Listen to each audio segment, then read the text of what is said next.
एक बार फिर से स्वागत करता हूं मैं आप लोगों का आपके अपने चैनल लोन हेल्प इंडिया में। और आज के इस वीडियो में हम लोग बात करने वाले हैं कि क्या नई गाइडलाइंस आरबीआई की आई है, ये आरबीआई का क्या नया ऑर्डर आया है एनबीएफसी एप्लीकेशंस को लेकर। पहले से काफी आप लोगों के मन में सवाल चल रहे थे। 1 फरवरी 2024 एक डेट रखी गई थी जहां पे हम लोगों को ये उम्मीद थी या कुछ ऐसी राहत वाली खबर आ सकती थी कि एनबीएफसी एप्लीकेशंस को बैन कर दिया जाता सरकार के द्वारा। लेकिन यहाँ पे मामला कुछ और हो चुका है और मामला कुछ और ही देखने के लिए मिल रहा है। तो क्या मामला है और क्या हुआ है ये आप लोगों को अगर जानना है तो वीडियो को आखिरी तक वॉच करते रहेंगे। जितने भी लोग हैं जिन्होंने एनबीएफसी एप्लीकेशन से लोन लिया है और एनबीएफसी एप्लीकेशन से काफी ज्यादा परेशान है, क्योंकि ये एप्लीकेशन ज्यादातर लोगों को पूरी तरीके से टॉर्चर करती है, उनको बहुत ज्यादा परेशान करने का काम हमेशा से करती है। अब इसमें क्या है कि कुछ लोग पहले से फंसे हुए, कुछ लोग नए आए हैं जो फंस चुके हैं। और मैंने आपको कहा था कि ये एनबीएफसी एप्लीकेशंस को बैन करने के पीछे जो बड़े 3 कारण थे, जिसका मैंने एक पूरा मेल प्रूफ के साथ भेजा था आरबीआई को भी, लेकिन वहां से अभी तक कोई भी एक्शन देखने के लिए नहीं मिला है। सबसे पहला था कॉन्टैक्ट लिस्ट पे कॉल करने का। वीडियो को अगर आप स्किप कर देंगे, पूरा नहीं देखेंगे, तो फिर आप लोगों का ही इसमें नुकसान होगा और आगे चल के आपको इन्फॉर्मेशन फिर अधूरी मिलेगी।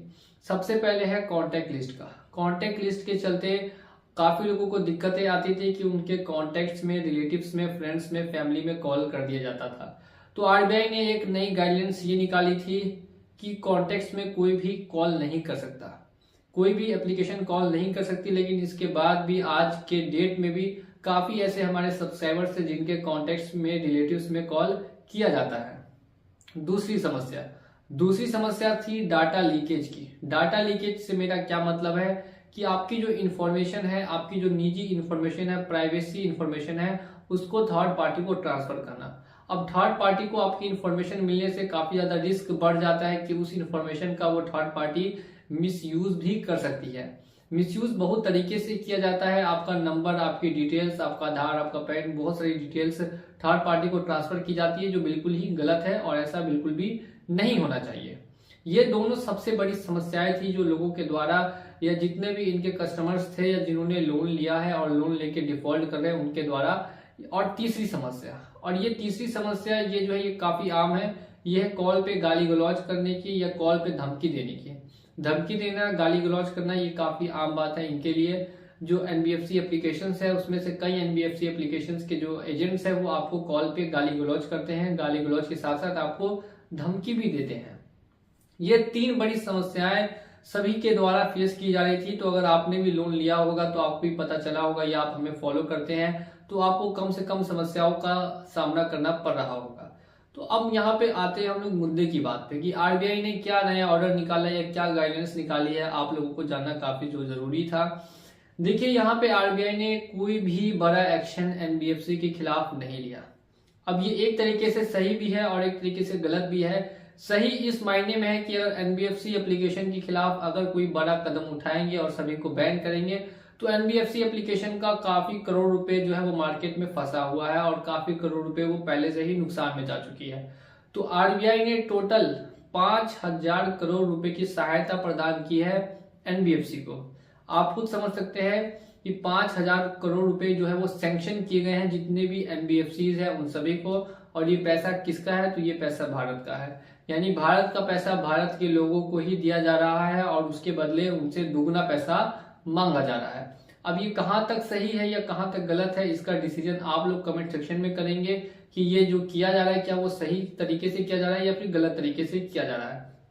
अब देखिए, एक चीज आपको जानना जरूरी है, आरबीआई जो पैसा देती है एनबीएफसी एप्लीकेशंस को आपको लोन देने के लिए, तो आरबीआई उस पर कुछ परसेंटेज चार्ज करती है। मान लीजिए कि उन्होंने 5,000 करोड़ रुपए दिए एनबीएफसी को, तो वो उस पर साल का 6 या 6.5% जो है वो चार्ज करेगी। अब इसमें 6.5% चार्ज करेगी तो अब एनबीएफसी को भी है कमाना और वो काफी ज्यादा कमाना चाहती है, तो वो 6.5% पे उनको मिलता है पैसा और वो हमें देती है 50% पे, 100% पे, यानी 50% इंटरेस्ट या किसी किसी कंपनी का 100% भी इंटरेस्ट लगता है। जीएसटी और बाकी प्रोसेसिंग चार्जेस को अगर हम लोग मिला दें तो 100% पे हमें दिया जाता है लोन। 10,000 अगर हमारे अकाउंट में आया है तो हमें पूरा 20,000 रुपये या उससे भी ज्यादा भरना पड़ता है कंपनी को, अगर लेट करते हैं तो, या पेनल्टी चार्जेस लगाते हैं तो। आप सोच सकते हैं कि 100% से भी ज्यादा इंटरेस्ट। और एनबीएफसी को कितने पे मिला?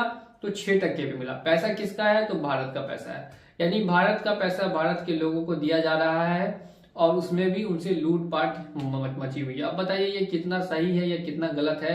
ये डिसीजन तो आप लोग कमेंट सेक्शन में ही बताएंगे, वहीं पे जो है वो सच और झूठ का पता चल जाएगा। लेकिन जो मैं अपनी राय है, जो मैं अपना विचार है वो रखना चाहता हूँ। देखिए, किसी को भी अगर लोन दिया है तो सबसे पहले तो ये एक नया नियम ये निकलना चाहिए कि कम से कम उसको लोन वापसी के लिए 3 साल तक का समय दिया जाए। क्योंकि लोन आदमी कब लेता है? लोन आदमी तब लेता है जब किसी समस्या में फंसता है। अब वो समस्या में पहले से फंसा हुआ है, इसीलिए उसने लोन लिया। वो पहले से ही फाइनेंशियली काफी ज्यादा वीक है, इसके बाद आपने उनको लोन दिया। अब लोन देने के बाद आप उनसे एक्सपेक्ट करते हैं कि वो आपको 100% रिटर्न के साथ 1 महीने या 2 महीने या साल भर में वापस करे, तो ऐसा मुमकिन हमेशा नहीं हो पाता। कभी कभी हो जाता है, कभी कभी मुमकिन नहीं भी हो पाता।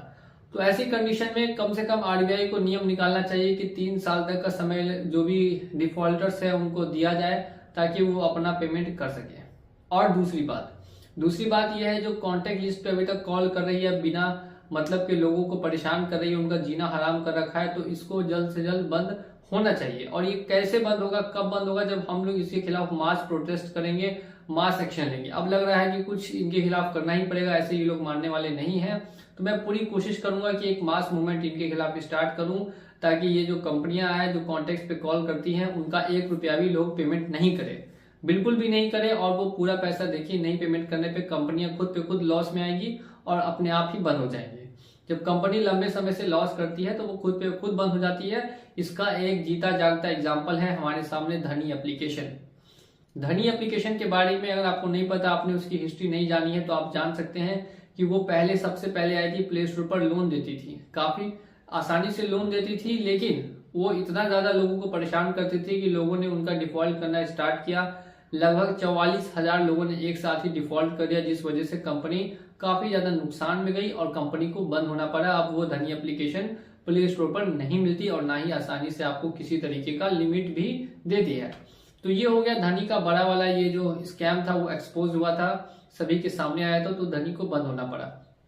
इसी तरीके से ये जो एनबीएफसी एप्लीकेशन है, जो गलत तरीके से लोगों के साथ लूटपाट मचा रही है और साथ में कॉन्टेक्ट लिस्ट पे कॉल कर रही है, उनको भी काफी जल्द एक्सपोज करके पूरी तरीके से बैन लगाने का काम, उन पे ताला लगाने का काम किया जाएगा। हमारी टीम की तरफ से जो भी जानकारी मिलती है, हम लोग आपको सही से जानकारी प्रोवाइड करने की पूरी कोशिश करते हैं। तो इसीलिए हमारे चैनल पे अगर आप लोग नए हैं और चैनल को सब्सक्राइब नहीं किया, तो चैनल को सब्सक्राइब कर दीजिए और बेल आइकन को प्रेस कर दीजिए। ऐसी इन्फॉर्मेशन वाली वीडियोस हमारे थ्रू आपको हमेशा मिलती रहेंगी। चलिए चलता हूं मैं आज के इस वीडियो में और मिलूंगा आप लोगों से अगली वीडियो में बहुत जल्द। जय हिंद, जय भारत।